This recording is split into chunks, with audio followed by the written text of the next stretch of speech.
저는 오늘 은혜를 받았습니다. 저희 청년 중에 한 명이 목사님 먹으라고 빵을 이렇게 앞에 갖다 놨네요. 은혜를 받았네요. 예. 대림절이 시작됐습니다. 사실 대림절은 예수님의 탄생을 기다리는 기간이죠. 보통 성탄 전에 한 4주를 보게 되는데요.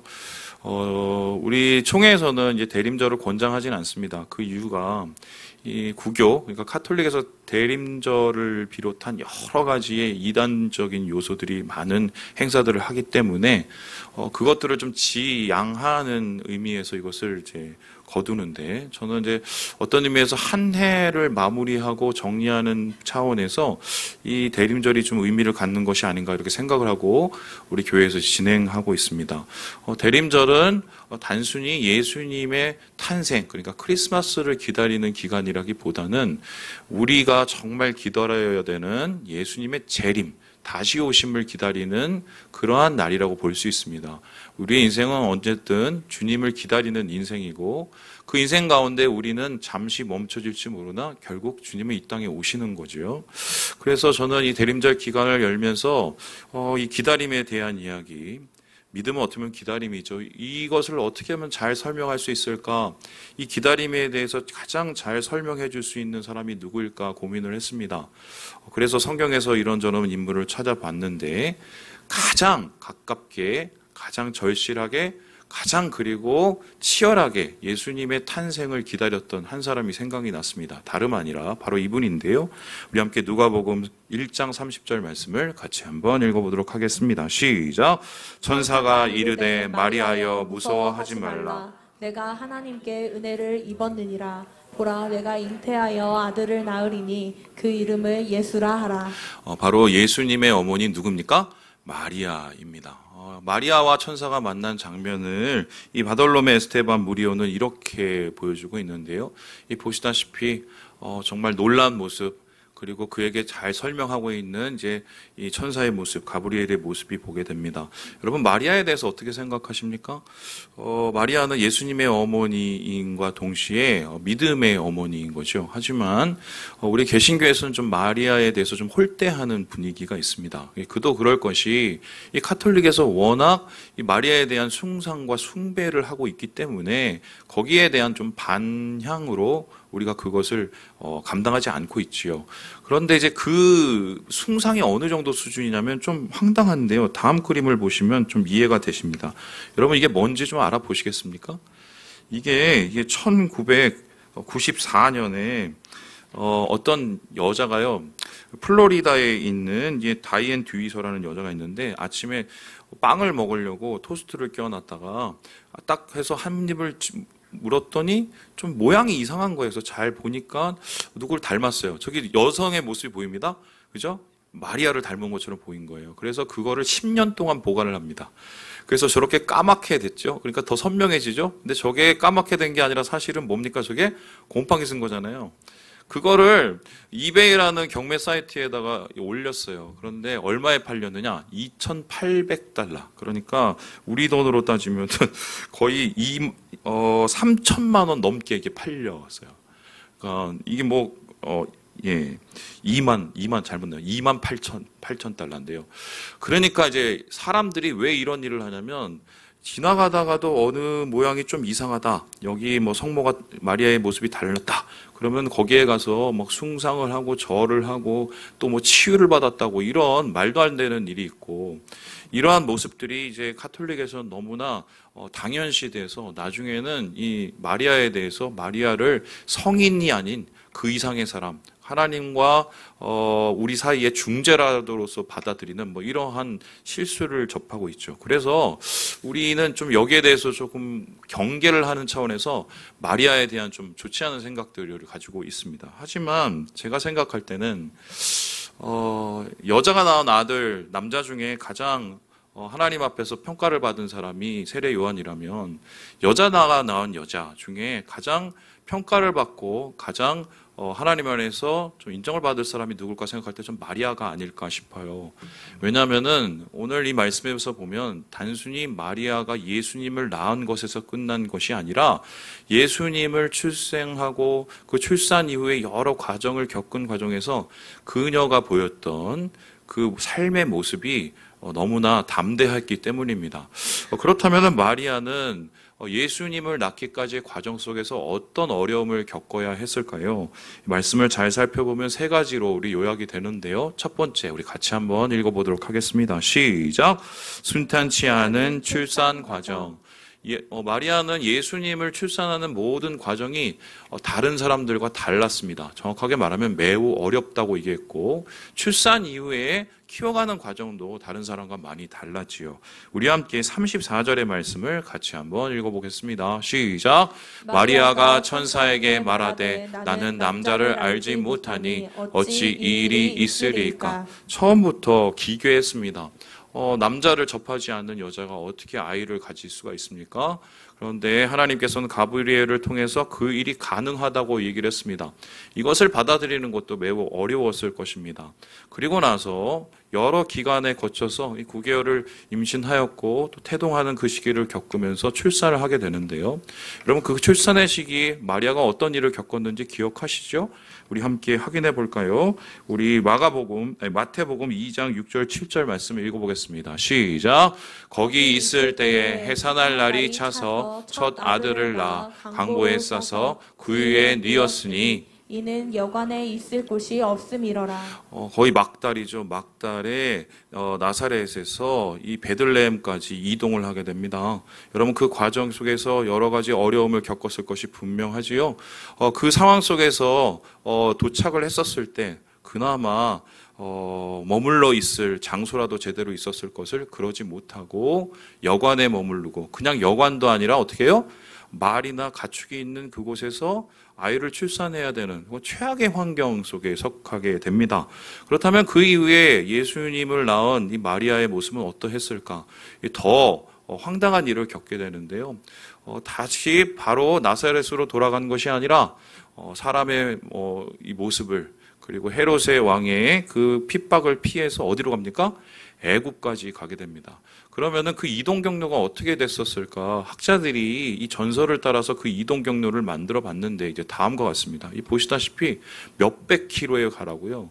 그리고 그 애굽으로 피신하는 과정 1년을 살아가는 그 과정 속에서 객지 생활을 하고 또한 다시 돌아오는 과정 속에서도 굉장히 힘든 몇백 킬로의 여정, 몇 주가 걸려야 될 여정을 겪게 된 것입니다. 제가 이제 결혼을 한 지 좀 됐죠. 제가 이제 만일에 새로 결혼한 이 청년들이 있다면 꼭 제가 그 형제들을 만나서 해줄 얘기가 있습니다. 뭐냐면 출산 때 잘해라. 출산 때 잘해라. 왜냐하면 출산 때 못하면 평생 욕을 먹는다는 걸 이제 전 너무 잘 알기 때문입니다. 왜냐하면 제가 지금 그렇게 몇 년을 이제 당하고 있는데요. 그것도 그럴 것이 사역이 좀 겹치고 그 당시에 제가 이제 여름 사역이 겹쳐갖고 저희 예진할 때는 좀 이렇게 제가 신경을 많이 못 써줬어요. 뿐만 아니라 저희 집이 그 당시에 사당동이었는데 교회가 이제 잠원역 쪽에 있으니까 그 거리가 짧음에도 불구하고 차가 엄청 밀리는 겁니다. 그럼 이제 교회를 갈 때 한 15분이면 갈 거리를 거의 1시간, 2시간이 걸렸어요. 막히면. 그래서 딴에는 빨리 가야 되니까 이제 어떻게 했습니까? 골목길을 이렇게 쫓아가게 되는데 그때마다 저희 아내가 저를 노려보면서 배를 붙잡았던 기억이 아직도 기억이 납니다. 덜컹거림. 예, 아직도 가끔씩 얘기를 해요. 예. 여러분 그런데 지금 마리아는 그러한 단순한 15분 거리를 1시간에 가는 그런 것이 아니라 몇백 킬로를 몇 주에 걸쳐서 그 해산의 그 시간 동안 그 모든 상황을 겪어야 해서 그 출산을 겪게 되는 거죠. 그리고 그의 여정 속에서 도와줄 수 있는 사람이 그렇게 많지 않았다는 걸 여러분 잘 아시지요. 그래서 그 출산 과정 그 자체가 어려움 자체였고 그것을 어떻게 견뎌내야 되는 이런 남다른 출산의 모습을 보게 되었다. 두 번째로 그렇다면 마리아가 겪은 어려움은 무엇이 있었을까? 이게 사실 더 중요한 거죠. 우리 같이 한번 읽어보겠습니다. 시작. 따가운 주의 시선. 출산 과정은 어쩔 수 없다고 치더라도 그러면 사람들의 축복 가운데 부모님들의 또 축복 가운데 그것들이 이루어졌으면 좋겠는데 여러분 아시는 것처럼 마리아가 임신을 하고 출산하는 모든 과정은 사람들에게 비난을 받아야 되는 그런 상황이었습니다. 우리 함께 19절의 말씀을 마태복음 읽어보도록 하지요. 시작.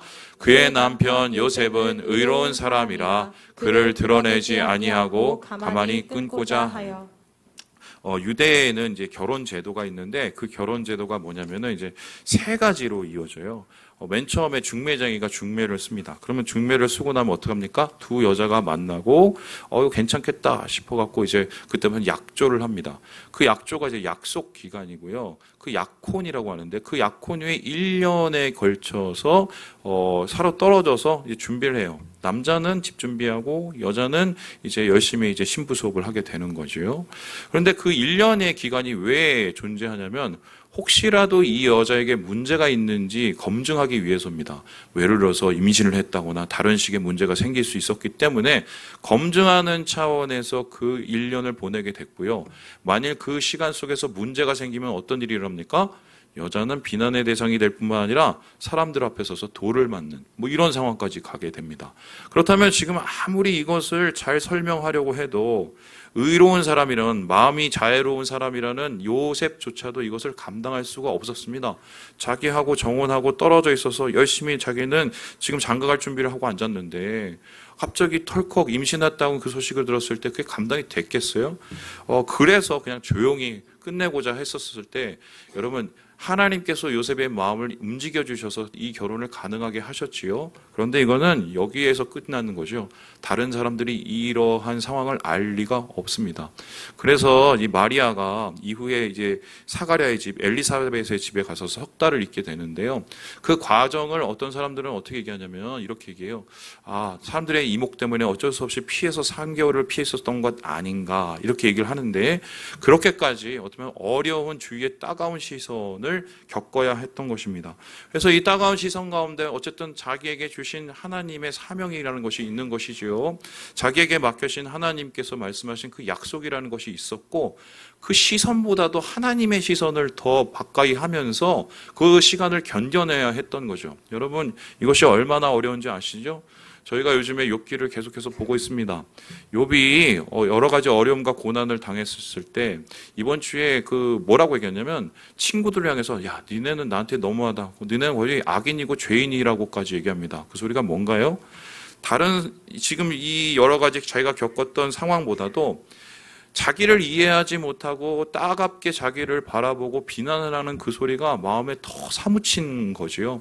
여러분, 이러한 것을 견뎌내고 이러한 것을 참아내고 이겨내야 되는 이 마리아, 과연 이 출산의 과정도 어려운데 이러한 과정을 이겨냈다는 것 참 대단한 것 아닌가.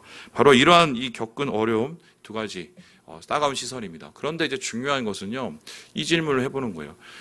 마리아가 이 모든 것, 출산 과정 그리고 따가운 주위 시선 이것을 겪어야 했던 그 나이가 도대체 어느 정도였냐는 겁니다. 그래서요, 이 세 번째 겪은 결혼은 다음과 같은데요. 나이가 연소했다는 거예요. 그러면 그 나이가 어느 정도 됐을까요? 우리 함께 27절 말씀을 같이 한번 읽어보도록 하겠습니다. 시작. 다윗의 자손 요셉이라 하는 사람과 약혼한 처녀에게 이르니 그 처녀의 이름은 마리아라. 앞에서 말했듯이 약혼했다. 그럼 이 약혼했다는 말을 가지고 마리아의 나이를 추산해 봐야 되는데요. 여기에 대해서 존 메가던 목사님은 다음과 같이 이야기를 하고 있습니다. 우리 같이 한번 읽어보도록 하겠습니다. 시작. 엘리사벳에 비해 마리아는 아주 젊은 처녀였다. 사실 예수님의 잉태 소식을 천사에게서 처음 들었을 때 마리아는 아직 10대 소녀였다. 당시에는 13살의 어린 나이에도 약혼하는 관습이 있었다. 그녀는 요셉과 키두신이라는 법적 약혼 관계를 맺은 상태였다. 그러한 약혼 관계는 대개 1년 동안 지속되었다. 그러니까 보통 이 당시 유대 사람들의 결혼 여자 경영 정년기가 13살이었어요. 13살. 그러면 거기서 1년을 약혼 기간을 잡아도 최소 14세. 그러니까 좀 더 잡기를 하더라도 15세입니다. 여러분, 그럼 15세면 요즘에 중학생이에요. 중학생이 이러한 출산의 과정을 겪고 이러한 주위 따가운 시선을 이겨내야 했던 것입니다. 제가 이번에 레바논 갔었을 때 이제 여성들을 이렇게 보게 되었는데 그 아이들 이제 돌아다니는 거 보면서 제가 되게 놀랐습니다. 우리나라에서는 한참 놀고 한참 사춘기에 여러 가지 부모들 괴롭히고 있을 그 나이에 애들이 손님 접대하고 주방에서 일 다 하고 이러고 있더라고요. 그러면서 제가 거기서 본 게 마리아가 저런 모습이었겠구나 그런 생각을 했어요.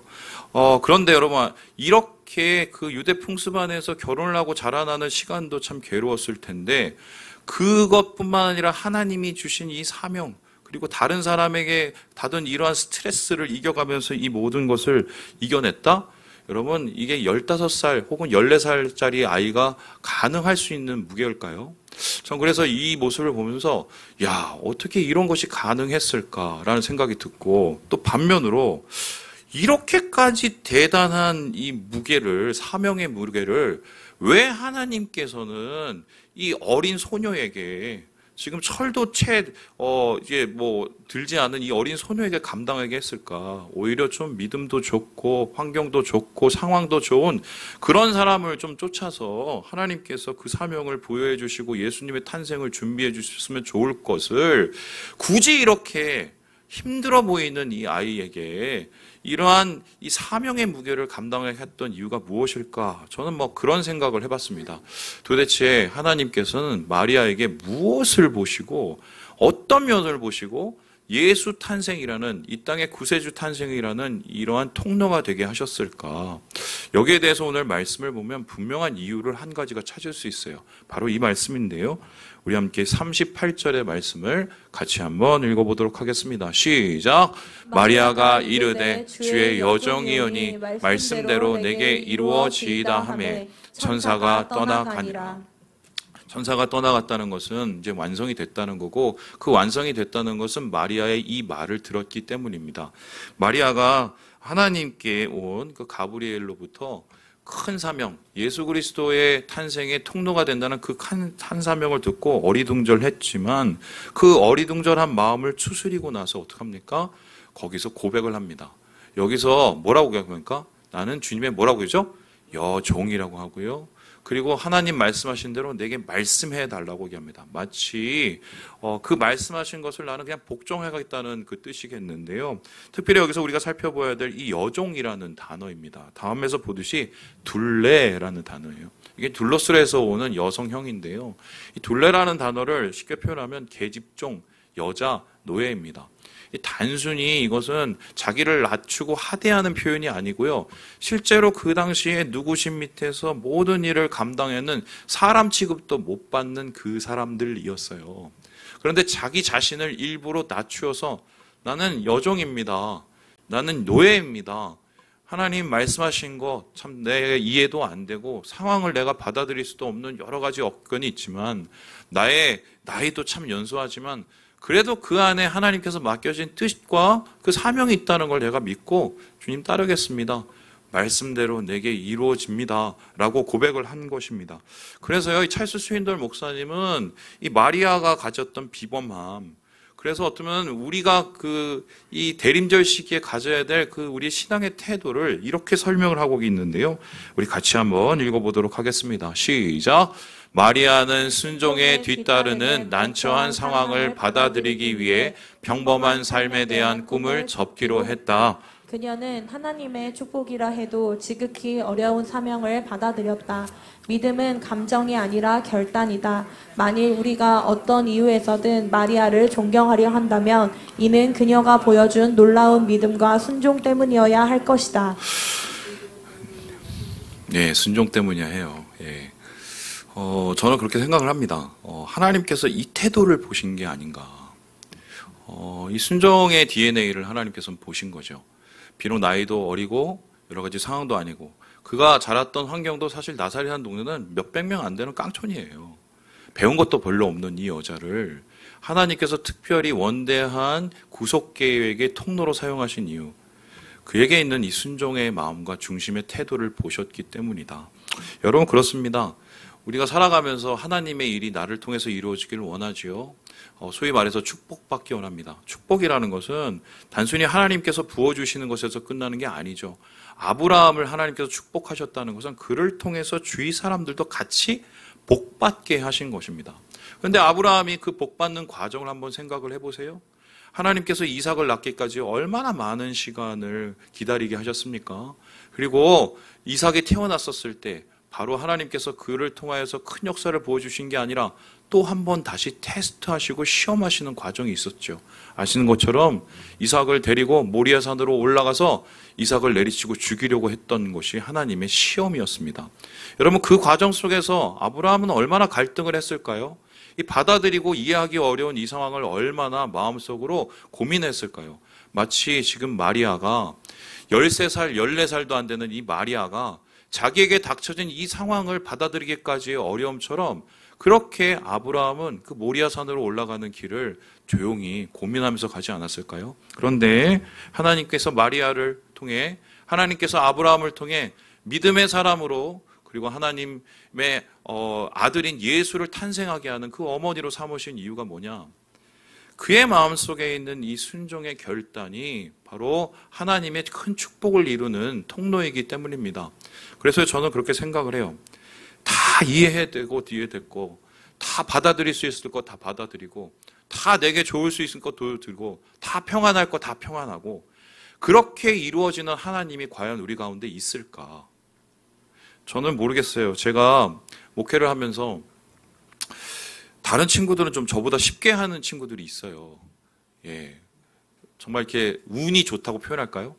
여러 가지 딱딱 맞고 도와주시는 분들 있고, 또 여러 가지 또 상황도 저기 딱딱 맞아서 정말 운이 좋은 목회자들이 있어요. 근데 저는 보면, 제가 부목교육자를 했을 때도 정말 하드한 일들을 계속 겪으면서 여러 가지 어려운 상황을 제가 겪었어요. 그러면서 때로는 하나님한테 제가 많은 질문과 투정도 많이 부렸어요. 하나님, 왜 이렇게 어렵게 해주시죠? 왜 이렇게 힘들게 하시죠? 왜 이렇게 저는 이렇게 상황이 잘 안 풀리죠? 이렇게 하나님 앞에 기도를 했는데, 지금 생각해보면 전 하나님께서 그 시간을 저에게 아주 귀하게 사용하신 거라고 생각을 해요. 하나님의 일은 순종을 통해서 이루어지거든요. 순종하지 않고 하나님의 일이 이루어진다면 그것은 하나님의 일이 아닐 수 있습니다. 만일에 순종 없이 하나님의 일이 이루어진다면 확실한 건 거기에 주인공은 우리가 아닐 수 있어요. 왜냐하면 하나님께서 행하시는 큰 일들, 하나님께서 이루시는 일들은 나의 생각을 뛰어넘고, 나의 계획을 뛰어넘고, 나의 뜻을 뛰어넘는 하나님의 일은 반드시 누군가의 순종과 헌신, 말 없는 하나님 안에서의 신뢰를 통해서 이루어지기 때문인 것이죠. 그래서 저는 이 마리아의 모습, 이 태도, 작은 어린아이의 이 믿음, 놀라운 결단을 하나님께서 사랑하셔서 이러한 성탄, 탄생의 기다림을 준비케 하신 것이 아닌가. 저는 그런 생각이 들었습니다. 그리고 한번 생각을 해봤어요. 마리아는 단순히 예수 그리스도를 낳고 기르는 그 역할만 했을까? 여러분, 그래도 예수님이 30년을 집에서 살단 말이에요. 그리고 기록엔 나와 있지 않지만 여러 전설에 따르면 요셉은 예수님께서 이 성장하는 동안에 빨리 죽었을 가능성이 많습니다. 왜냐하면 요셉의 나이가 보통 생각하기로 마리아하고 결혼했을 때 30이 넘었거든요. 왜냐하면 돈이 없어서 늦게 결혼한 거예요. 그렇게 따지면은 예수님의 성장 과정에서 가장 많은 영향을 준 사람은 누구겠어요? 바로 마리아죠. 그러면 예수님의 모습을 통해서 우리가 바라봤을 때 마리아의 영적 DNA를 뭔가 예수님도 담고 있지 않을까. 그러다가 제가 생각을 하는 게 예수님의 이 기도였습니다. 우리 함께 마태복음 26장 말씀을 같이 한번 읽어보도록 하겠습니다. 시작. 조금 나아가사 얼굴을 땅에 대시고 엎드려 기도하여 이르시되 내 아버지여, 만일 할만하시거든 이 잔을 내게서 지나가게 하옵소서. 그러나 나의 원대로 마시옵고 아버지의 원대로 하옵소서 하시고. 여러분 잘 아시는 겟세마네의 기도, 이렇게 몇 번 기도하셨습니까? 3번. 3번 기도했다는 것은 정말 힘들었다는 소리입니다. 왜냐하면은 하나님이 주시는 그 사명, 십자가를 지는 일과 예수님께서 그 십자가 속에서 겪어야 되는 여러 가지 일들이 예수님 참 받아들이기 힘들었던 거예요. 그것을 견뎌낼 자신도 없으셨던 것이 아닐까. 그래서 어쩌면 예수님의 바닥이 가장 보이는 그때였을 거예요. 어느 정도 수준이었습니까? 땀이 피가 되는 최고의 스트레스의 과정이 사실 이때가 저는 제 개인적으로 생각할 땐 심정적으로는 십자가 지시는 것보다 훨씬 어려웠을 것이다. 결정하는 과정이죠. 근데 그 결정하는 과정 속에서 결국 자기의 밑바닥이 다 드러났었을 때 예수님의 마음속에 있었던 것이 무엇입니까? 주님, 하나님, 저는 이런 마음인데, 저는 이런 생각인데 하나님의 뜻이 만약 그것이 아니면, 제가 생각하는 그 뜻과 하나님의 생각이 다르다면 저는 하나님의 뜻을 붙잡겠습니다. 저의 시선으로 바라보는 그 세상이 아니라 하나님의 시선으로 바라보는 그 세계를 저는 붙잡겠습니다. 이렇게 결정을 하셨고요. 이런 결정 끝에 어떻게 합니까? 예수님께서는 주님의 그 십자가의 길, 구원의 길을 말없이 순종으로 걸어가게 되신 거죠. 예, 순종하는 거 쉬운 게 절대 아니에요. 예. 결정하는 과정과 우리가 삶을 이용하는 그 모든 과정 속에서 하나님 뜻대로 그것을 이루어가는 건 절대로 쉬운 거 아닙니다. 제 생각에 따지면 결정했다가도 다시 번복하고 다시 무너질 수 있는 게 사람이거든요. 그래서요, 저는 이 예수님의 모습 혹은 마리아의 모습을 통해서 이 순종이 어떻게 가능했을까 한번 생각해 봤을 때 이분들의 시선은 하나님만 향한 거예요. 하나님 뜻이 무엇인지 하나님의 시선, 거기에 귀를 기울이고 바라봤기 때문에 이 모든 것이 가능했던 것이 아닌가. 예, 대림절 기간입니다. 우리가 지난 11개월을 살아왔습니다. 그곳에 우리가 하나님 뜻을 어떻게 이루고 사셨는지 여러분 아마 이젠 정산을 하셔야 될 때인데요. 다시 자리매김하셔서요. 시선을 주님께로, 그리고 하나님의 말씀에 귀를 기울여서 내 뜻이 아닌 하나님의 뜻, 그리고 그 뜻 가운데 주님의 거대한 나라를 이루시는 이 연말 되시기를 주님의 이름으로 축원합니다.